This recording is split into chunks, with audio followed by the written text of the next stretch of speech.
ជំរាបសួរបងនាងខ្ញុំប្រាក់សូលី CEO 24H Rental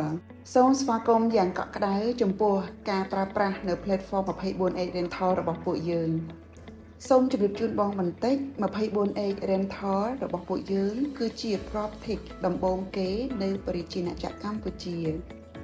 យើងមានគុណតម្លៃធំចំនួន3ដើម្បីផ្ដល់ជូនទៅដល់ភ្នាក់ងារអចលនទ្រព្យជួលទី1យើងមានសេវាតបសារអនឡាញទី2យើងមានសេវានាំភ្ញៀវដើម្បីនាំទៅមើលអចលនទ្រព្យជំនួសបងនិងទី3យើងមាន AI chatbot ដែលបំពាក់ទៅលើ Facebook Page និង Telegram ជូនបងនិងមានអត្ថប្រយោជន៍ជាច្រើនទៀតដូច្នេះបើសិនជាបងមានតម្រូវការជំនួយណាមួយបងអាចតាក់ទងមកក្រុមការងាររបស់ 24H Rental បានគ្រប់ពេលវេលាសូមអរគុណសូមជម្រាបលាជូនពរឲ្យបងមានសុខភាពល្អនិងមានអតិថិជនកាន់តែច្រើន